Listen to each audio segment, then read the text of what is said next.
بسم اللہ الرحمن الرحیم ان الحمد للہ نحمده ونستعینه ونستغفره ونعوذ باللہ من شرور انفسنا ومن سیئات اعمالنا من يهده الله فلا مضل له ومن يضلل فلا هادي له وأشهد أن لا إله إلا الله وحده لا شريك له وأشهد أن محمدا عبده ورسوله يا أيها الذين آمنوا اتقوا الله حق تقاته ولا تموتن إلا وأنتم مسلمون يا أيها الناس اتقوا ربكم الذي خلقكم من نفس واحدة وخلق منها زوجها وبث منهما رجالا كثيرا ونساء واتقوا الله الذي تساءلون به والأرحام إن الله كان عليكم رقيبا يا أيها الذين آمنوا اتقوا الله وقولوا قولا سديدا يصلح لكم أعمالكم ويغفر لكم ذنوبكم ومن يطع الله ورسوله فقد فاز فوزا عظيما أما بعد فإن خير الحديث كتاب الله وخير الهدي هدي محمد صلى الله عليه وسلم وشر الأمور محدثاتها وكل محدثة بدعة وكل بدعة ضلالة وكل ضلالة في النار. أعوذ بالله من الشيطان الرجيم. بسم الله الرحمن الرحيم. ومن يشاقق الرسول من بعد ما تبين له الهدى ويتبع غير سبيل المؤمنين نوله ما تولى ونصله جہنم وساءت مصيرا. دینی بھائیوں، اسلامی ماں اور بہنوں، ایک بنیادی مسئلہ جسے ہمیشہ تازہ رہنا چاہیے، تازہ رکھنا چاہیے، ہر مسلمان کے سامنے بالکل ہر گھڑی ہر وقت واضح رہنا چاہیے، وہ یہ کہ عبادت خالص اللہ کے لیے، توحید اللہ کے لیے خالص کریں، اور اسی طرح طریقہ نبی صلی اللہ علیہ وسلم کا بھی خالص کریں.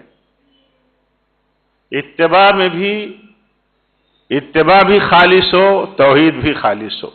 اس کو بہت تفصیل سے بھی اگر آدمی چاہے نہ سمجھتا ہو تو سمجھ سکتا ہے کہ اللہ کی توحید میں شرک نہیں، اللہ کی توحید اور عبادت میں کوئی ساجھیداری نہیں، ایسے ہی نبی صلی اللہ علیہ وسلم کی نبوت اور اتباع میں بھی کوئی شرک اور ساجھیداری نہیں. اسی طرح یہ مسئلہ واضح رہنا چاہیے کہ اسی ضمن میں کہ عبادت خالص اللہ کی، اور اس میں طریقہ جو اللہ تعالیٰ نے اپنے نبی پر مشروع کیا ہے، یعنی اللہ تعالیٰ ہی نے اپنی عبادت کا طریقہ اپنے نبی کو بتایا ہے. کیسے پتہ ہمیں چلے گا کہ ہم اللہ کی عبادت کریں تو عبادت ہے؟ ظاہر سی بات ہے کہ پتہ تو اسی وقت چلے گا جب ہمیں نبی صلی اللہ علیہ وسلم کی عبادت معلوم ہو کہ اللہ کی عبادت آپ اسی ڈھنگ سے کرتے تھے. اور آپ کو بھی کیسے پتہ چلے گا؟ آپ کو بھی اللہ تعالیٰ نے بتایا کہ آپ میرے نبی ہیں، میری فلاں فلاں عبادت یا عبادت کے یہ اعمال جو ہیں ان کے کرنے کا طریقہ یہ ہے. جیسے کہ بہت مشہور ہے، اللہ کے نبی صلی اللہ علیہ وسلم کو آ کر کے حضرت جبریل عبادت سکھاتے تھے، اور آپ صلی اللہ علیہ وسلم اس عبادت کو اپنے صحابہ کو سکھاتے تھے. سب کو معلوم ہے توجہ نہ دینے کا نتیجہ ہے، لاپرواہی کا نتیجہ ہے کہ بدعتیں جو ہے دین بن جاتی ہیں، بدعتیں سماج کے اندر شریعت بن جاتی ہیں، اور اتنی بڑی شریعت بن جاتی ہیں کہ ان کے خلاف زبان کھولنا، بولنا مشکل ہو جاتا ہے. کیوں؟ چلن اتنی زیادہ ہوتی ہے، اس کی جڑیں پھر اتنی گہری ہو جاتی ہیں کہ کوئی سننا قبول نہیں کرتا، بنیاد بھی جانتا نہیں آدمی، بنیادی بات اگر اس کے ذہن میں آئے تو سنے، بنیادی بات کیوں سنے گا؟ چلتے چلتے ایک رواج، ایک عمل اور ایک نئی چیز اتنی زیادہ اس کی جڑیں مضبوط ہو گئیں کہ اب اس کے خلاف وہ سننے کو تیار نہیں ہے۔ تو یہ ذہن میں رہنا چاہیے ہر مسلمان کے، جس کو کوئی نہیں چیلنج کر سکتا۔ کیسے کوئی چیلنج کر سکتا ہے؟ یہ دلیل کی چیز ہے، یہ عقل کی چیز ہے کہ عبادت اللہ کی، کیونکہ وہی رب ہے، وہی رب ہے تو عبادت اسی کی، اور عبادت اسی کی تو عبادت کی شکل میں، جیسے نبی صلی اللہ علیہ وسلم نے عبادت کی اور جس طرح آپ نے سکھایا اور بتایا، تو جب عبادت اللہ کی نبی صلی اللہ علیہ وسلم کے طریقے اور تعلیم کے مطابق ہے تو جو کچھ اس میں نہیں ہے وہ عبادت نہیں ہے۔ کوئی آدمی یہ نہیں کہتا، آج بھی کوئی آدمی یہ دعویٰ نہیں کرتا کہ نبی صلی اللہ علیہ وسلم نے اتنی چھوٹی چھوٹی باتیں اپنے تئیں، اپنے تعلق سے بتائیں۔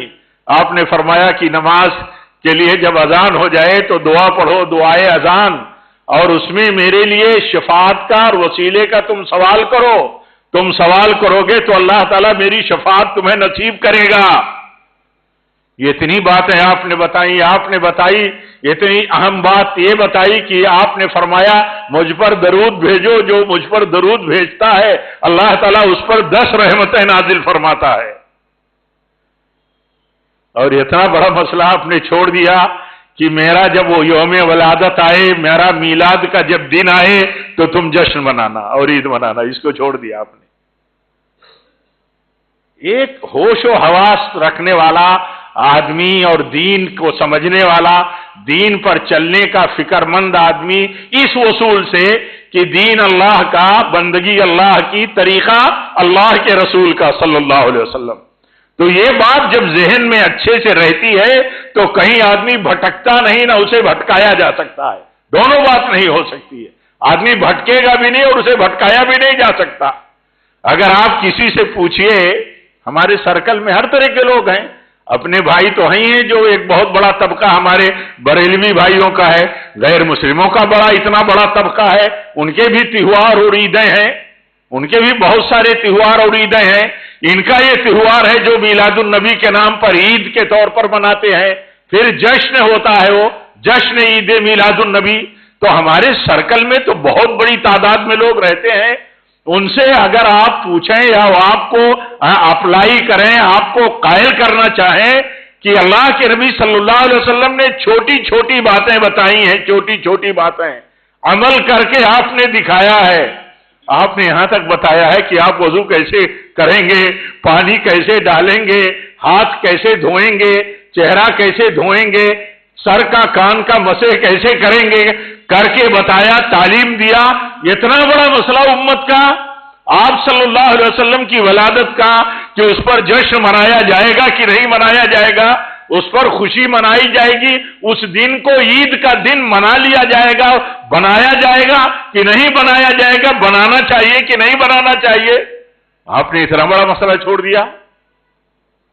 آپ 1000 دلیلیں لاتے ہو، 1000 دلیلوں سے باتیں کرتے ہو، لیکن کیا کبھی آپ یہ بھی بتاتے ہو کہ آپ صلی اللہ علیہ وسلم نے اپنی تاریخ ولادت کو، تاریخ میلاد کو عید کے طور پر منایا، یا آپ کے صحابہ نے منایا، تابعین نے منایا، تبع تابعین نے منایا، چاروں اماموں نے منایا؟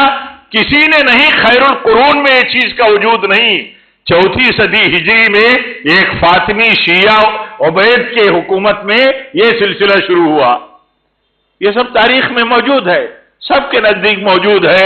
دلیل وہاں سے نہیں جب ملے گی تو آدمی کہیں سے لاتا ہے۔ جب کوئی طریقہ آدمی بنا لیتا ہے، کیسے کسی آدمی کی کوئی عادت ہوتی ہے، کوئی غلطی ہوتی ہے تو اس کو صحیح کرنے کے لیے 10 باتیں بناتا ہے، ایسے ہی 10 باتیں بنائی جاتی ہیں۔ تو ذہن میں کیا رکھنا ہے؟ ذہن میں یہ رکھنا ہے کہ اللہ تعالیٰ نے ہمیں جو دین دیا ہے، اس دین کو اللہ تعالیٰ نے پورے کے پورے طور پر نازل کیا ہے۔ اس دین میں کوئی چیز داخل نہیں کی جا سکتی۔ سلف کہتے تھے جس نے کوئی چیز داخل کر دی دین میں، اور نبی صلی اللہ علیہ وسلم نے وہ چیز نہیں بتائی تو گویا کہ اس نے الزام لگایا نبی صلی اللہ علیہ وسلم پر خیانت کا کہ آپ نے خیانت کر دیا۔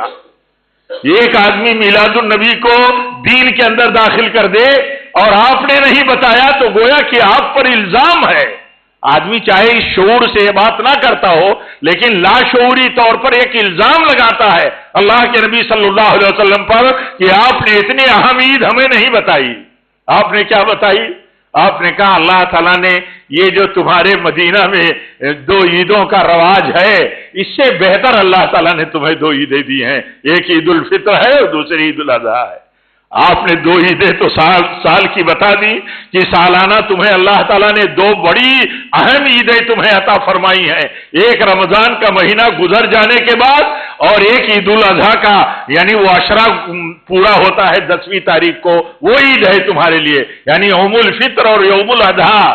یہ نبی صلی اللہ علیہ وسلم نے 2 عیدیں عطا فرمائی، تو یہ تیسری عید تو آپ نے نہیں دی، اور اگر یہ تیسری عید ہے مسلمانوں کے لیے تو گویا کہ آپ پر الزام مسلمان دھرتا ہے کہ جب ہمارے لیے یہ عید کا دن تھا تو آپ نے یہ عید کا دن کیوں نہیں دیا؟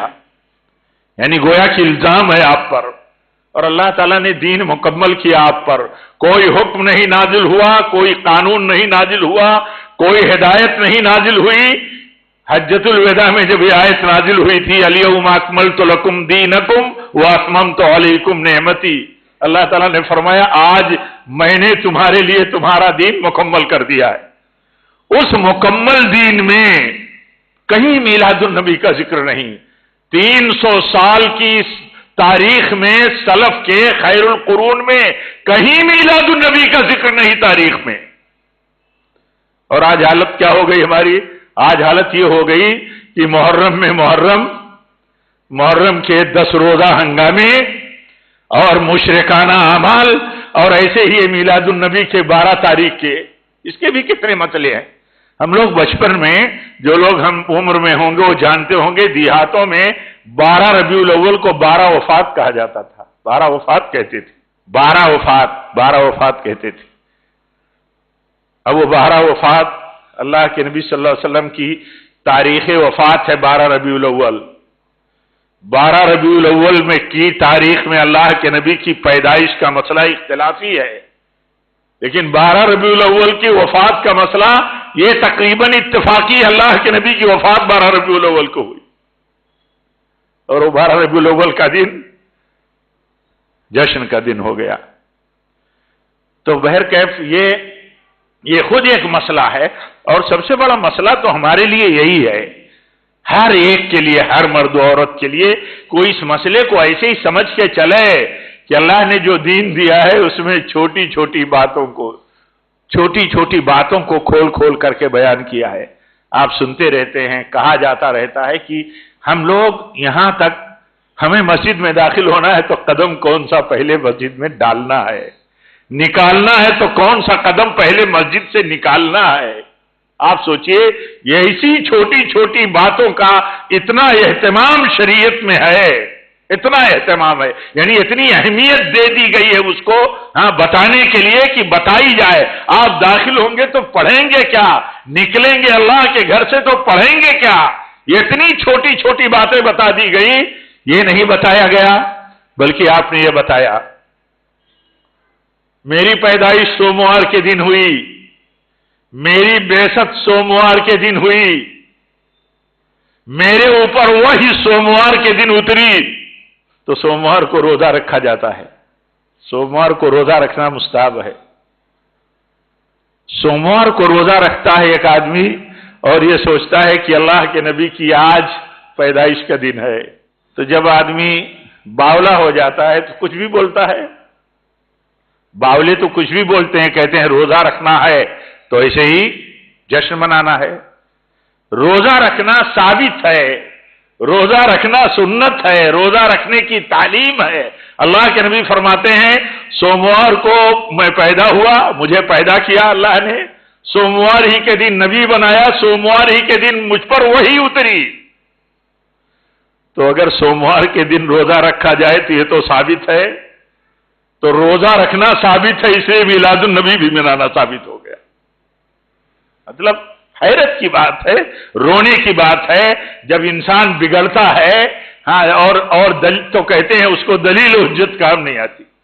کتنی بھی دلیل اور حجت سے آدمی کو بات کی جائے تو بگڑا ہوا آدمی یہ اللہ تعالیٰ کی توفیق سے پھر محروم کر دیا جاتا ہے جب سرکش ہوتا ہے. دیکھیے اللہ کے نبی سے صحابہ کتنی محبت کرتے تھے، کتنی محبت کرتے تھے صحابہ. کیا کہیں کوئی ریکارڈ میں یہ چیز موجود ہے کہ صحابہ نے اللہ کے نبی صلی اللہ علیہ وسلم کی میلاد کا جشن سالانہ منایا ہو؟ کہہ رہا ہوں کہ کہیں تذکرہ اس لفظ کا نہیں ملتا.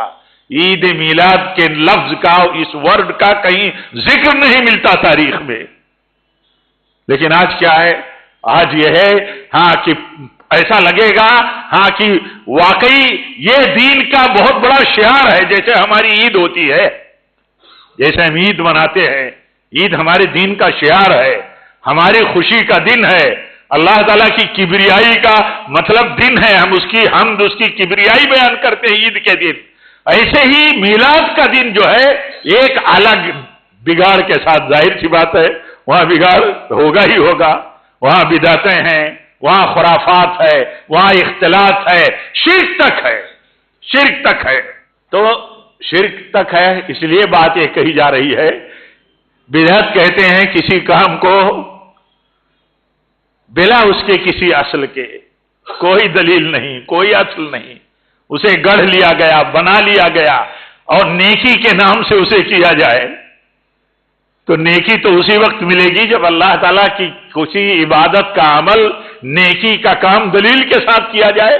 اللہ کے نبی نے قاعدہ بتا دیا، ایسا قاعدہ بتایا اس طرح کے الفاظ میں کہ ہر آدمی کا دماغ کھلا رہے، ہر آدمی کے دل میں بات بیٹھ جائے. آپ نے فرمایا جس نے کوئی ایسا کام کیا جس کام کو میں نے نہیں کیا تو آپ نے فرمایا وہ باطل ہے. جس نے ایسا کوئی کام کیا جس کے کرنے کا میں نے حکم نہیں دیا وہ کام اللہ کے ہاں قبول نہیں ہوگا، رد ہو جائے گا. بگڑی ہوئی قومیں جب اپنی بگاڑ پر مطلب صحیح موقف نہیں رکھتی اور دل ان کے صحیح نہیں ہوتے تو حجتیں ہی کرتے ہیں، حجتیں. آخر ہم حجتوں ہی میں تو جی رہے ہیں. اتنے بٹوارے ہماری کمیونٹی کے، اتنے سیکٹ، اتنے گروہ بندی، اتنی عداوتیں کہ ایک غیر مسلم اتنا دشمنی نہیں رکھتا مسلمان سے جتنا مسلمان سے دشمنی رکھتا ہے. کیونکہ اگر وہ اگر وہ مزاری ہے اور آپ مزاری نہیں ہیں، اس کے نزدیک جو ولی ہے وہ آپ کے نزدیک اس سے استمداد حرام ہے، شرک ہے، تو آپ اس کے نزدیک کافر سے بھی بدتر ہیں. آپ سوچیے اس کی دلیل کیا ہے؟ کچھ نہیں، بس جذبات ہیں. آپ نے کہا کہ اس سے مدد نہیں مانگی جا سکتی، یہ تو مر چکے رسولوں سے نہیں مدد مانگی جا سکتی علیہم الصلاۃ والسلام. یہ تو اللہ کے نبی کے امتی ہیں، ان سے کیسے مدد مانگی جا سکتی؟ تو ہوا کھڑا کر دیں گے یہ تو ولیوں کے گستاخ ہیں، یہ تو اللہ والوں کے دشمن ہیں، انہیں بڑی عصبیت ہے، نفرت پھیلا دیں گے. بنیاد کچھ نہیں، بنیاد کچھ نہیں. آپ اگر کہیں کہ میلاد النبی کا منانا یہ اللہ کے دین میں بدعت ہے، یہ بدعت تو معصیت اور حرام ہی ہے، کہیں اس بدعت میں کفر اور شرک بھی ہے.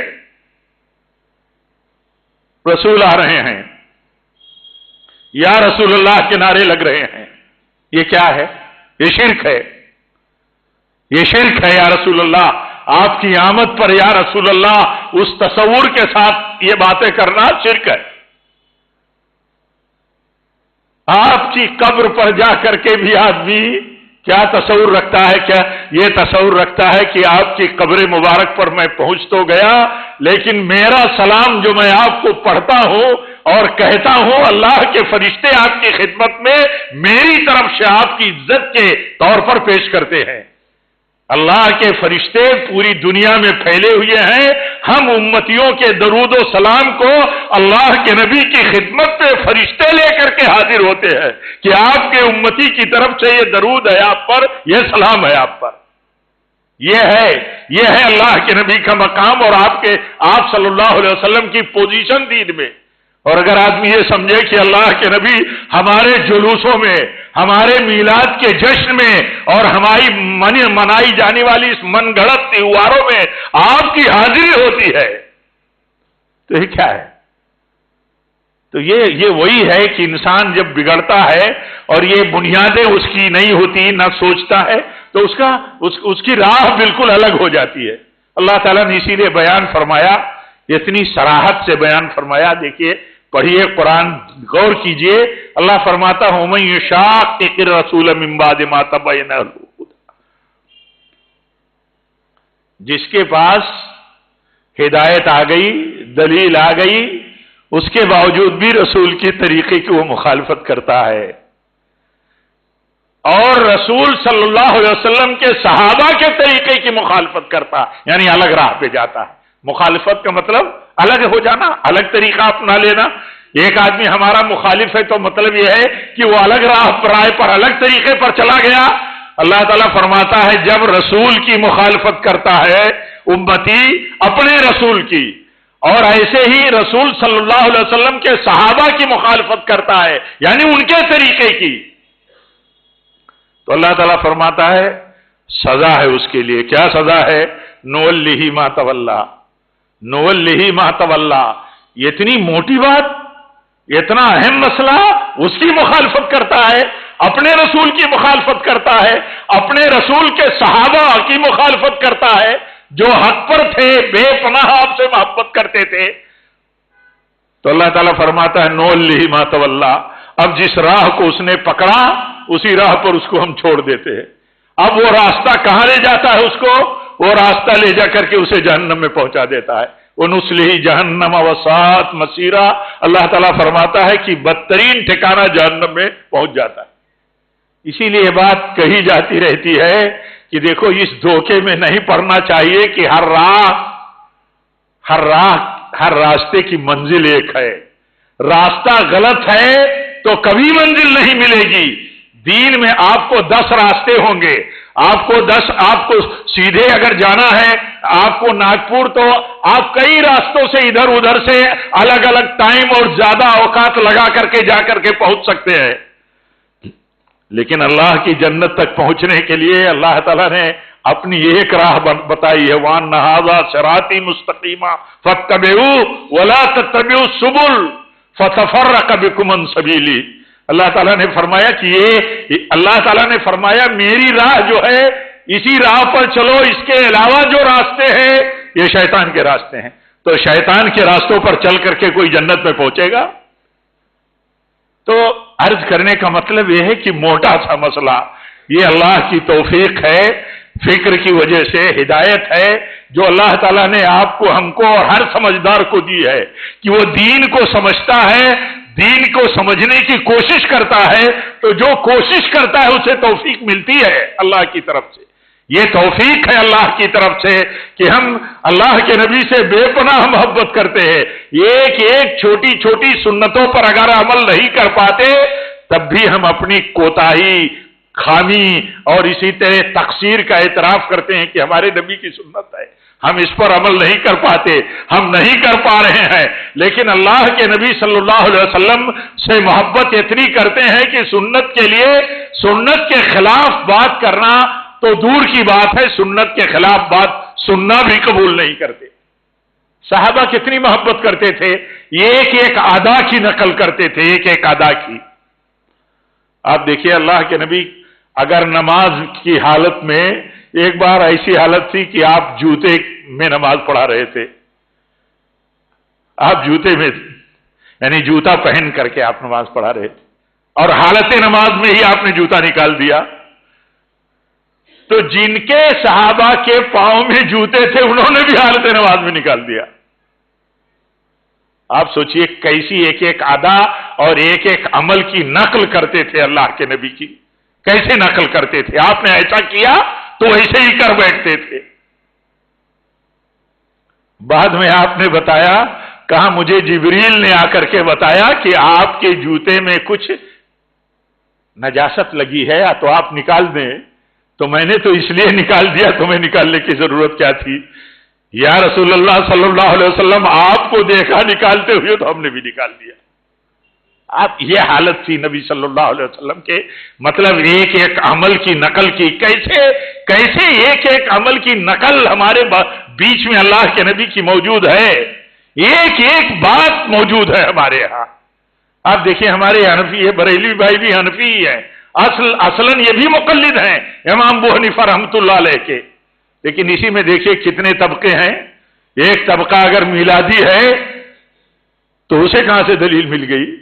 کیا امام ابو حنیفہ رحمۃ اللہ علیہ کے یہاں کوئی قول ہے، کوئی اثر ہے، کوئی ہدایت ہے؟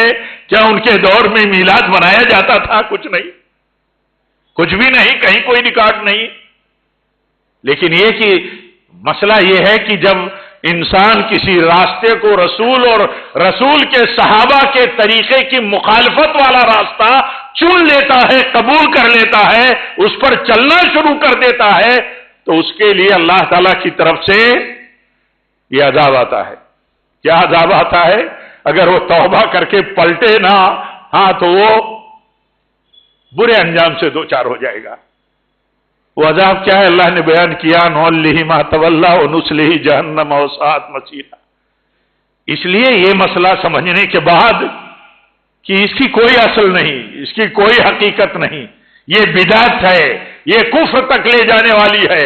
یہ وہ عید ہے جس کو عید کے طور پر داخل کیا گیا اسلام میں. یہ بہت بڑا جرم اور پاپ ہے جو کیا گیا اور کیا جاتا ہے. اب اس کی حیثیت پر جب ہم اس مسئلے کو سمجھ لیتے ہیں تو ہمارے لیے ان کا کوئی تعاون، کوئی بھی تعاون اس مد میں اس تعلق سے جائز نہیں ہے. کوئی بھی تعاون، شرکت بھی تعاون ہے، ہمدردی بھی تعاون ہے، کوئی سپورٹ تعاون ہے، کوئی حصے داری تعاون ہے. ایک حرام عمل پر تعاون اور ایک بدعت پر تعاون جو شرک تک لے جاتا ہے. اتنا بڑا خرافات ہے شریعت اور سماج اور قانون کے مطلب حوالے سے بھی کہ قانونی دشواریاں کتنی پیدا ہوتی ہیں. اس میں کسی قسم کا تعاون جائز نہیں ہے. ان کی مبارکباد دینا بھی حرام ہے، ان پر مبارکباد دینا بھی حرام ہے. جو عمل حرام ہے، اگر کہا جاتا ہے کہ وہ عید جو بدعت اور کفر کی عید ہو، اگر آدمی اس سے راضی ہو تو کفر کرتا ہے، اور اگر راضی نہ ہو ایسے ہی مبارکباد دیتا ہو تو بھی حرام کاری کرتا ہے. یہ حرام عمل ہے. کہیں تردد کا کوئی مسئلہ ہی نہیں ہے. کہیں کوئی تردد کیا جس چیز کو آپ حرام سمجھتے ہیں، بدعت سمجھتے ہیں، اس کا سپورٹ جائز ہے؟ نہیں جائز ہے. جس چیز کو آپ حرام سمجھتے ہیں اس کو مبارکباد دینا جائز ہے. آج یہ گنپتی کا تہوار چل رہا ہے. اپنے دیش واسی بہت بڑی تعداد میں بڑی محبت اور شوق سے اپنا تہوار مناتے ہیں. گھر گھر بچے دیکھیے کیسے دیوانہ وار فدا ہے اس پر. کیا کوئی مسلمان اس سے راضی ہو سکتا ہے؟ ان کا دین ہے، ان کا مذہب ہے، باطل ہے. کیا اس ناطے بھی انہیں کوئی مبارکباد دے سکتا ہے کہ وہ آپ کو عید کی مبارکباد دیتا ہے؟ نہیں دے سکتا. کیوں نہیں دے سکتا؟ آپ کی عید جو ہے، آپ کا تہوار، یہ اسلام کا شعار ہے، حق ہے، اسلام کا نمائندہ ہے، اسلام کی پہچان ہے. تو ایک آدمی اگر حق کی تائید کرے تو کرنا ہی چاہیے. کیا آپ کے پاس جو حق ہے اس کی کوئی تائید کرے تو کیا اس کے بدلے میں آپ اس کے پاس جو باطل ہے اس کی تائید کر دیں گے؟ بہت موٹا سا مسئلہ ہے. جب آدمی کو فکر نہیں ہوتی ہے اپنے دین اور ایمان اور عقیدے اور اپنے سلف کے طریقے کی تو کچھ نہیں اس کو پرواہ ہوتی. آپ دیکھیے ہمیں سمجھنے کے لیے بہت سے زاویے ہمارے لیے کھلے ہیں. اللہ کے نبی جب مدینہ میں آئے تو کیا یہود نہیں تھے؟ کیا عیسائی نہیں تھے؟ آس پاس ان کی تعداد تھی، مشرکین تھے، ان کے بھی تہوار تھے. آپ نے، آپ کے صحابہ نے، کسی نے ان کے تہواروں پر رضامندی اور تائید اور مبارک دی ہے؟ مبارکباد بہت سارے ریکارڈ موجود ہیں. اتنا ریکارڈ موجود ہے کہ آپ ہجرت کرتے ہیں تو راستہ دکھانے والا ایک غیر مسلم ہوتا ہے، اس پر ٹرسٹ کرتے ہیں کہ وہ رازدارانہ طور پر مکہ سے مجھے نکال کر کے ایسے راستے سے، وہ راستوں کا بہت بڑا ماہر تھا، تو کہا وہ ہمیں نکال لے گا. اس کے اوپر بھروسہ کیا آپ نے. اتنے سارے اعمال کا ریکارڈ موجود ہے. اللہ کے نبی کی وفات ہوئی تو ایک یہودی کا آپ قرض تھے، ریکارڈ موجود ہے.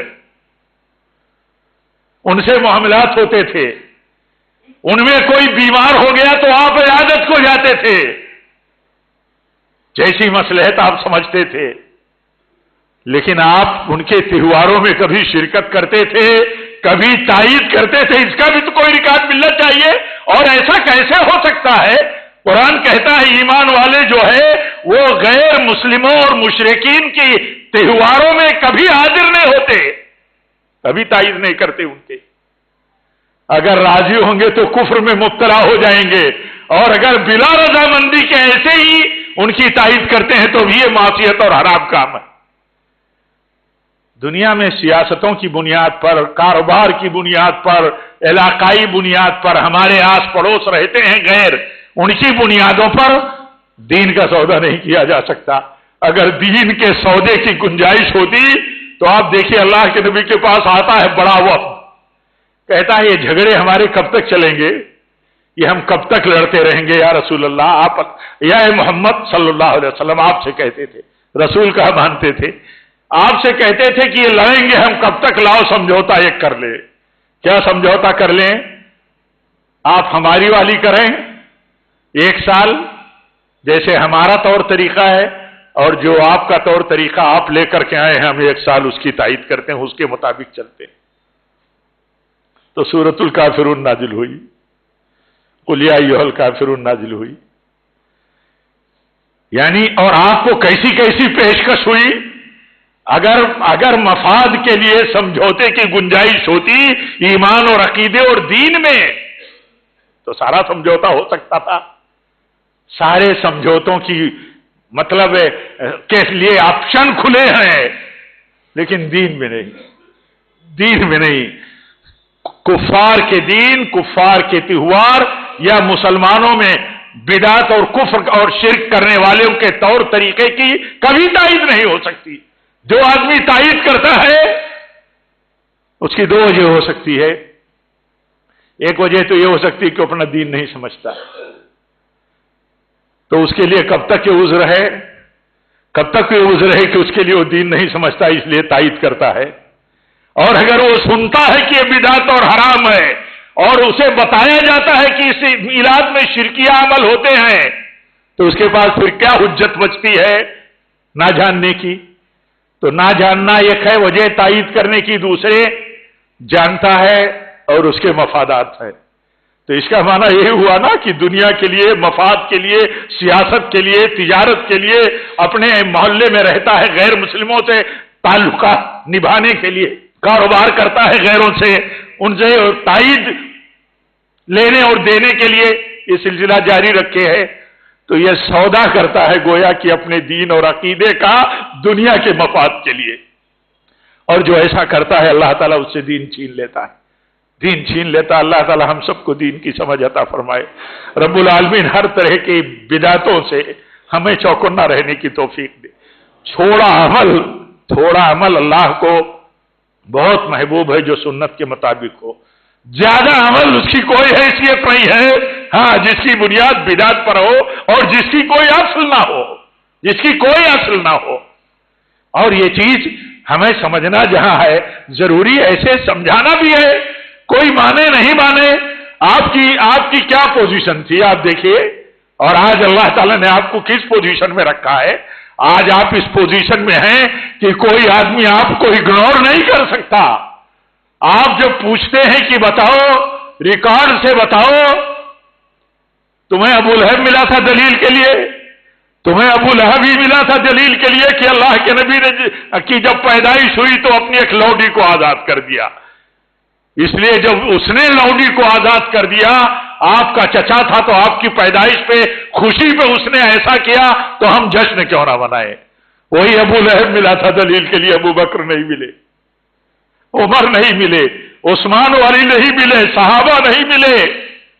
پھر وہی ابو لہب دلیل کے لیے نہیں ہے کہ پیچھے پیچھے گالیاں دیتا تھا، سب کو خبردار کرتا تھا، خبردار خبردار اس کے قریب نہیں آنا، یہ تو فتنے میں مبتلا ہو گیا ہے۔ وہی ابو لہب تھا جس کے رد میں اللہ تعالیٰ نے تبت یدا نازل فرمائی، سورت نازل فرمائی۔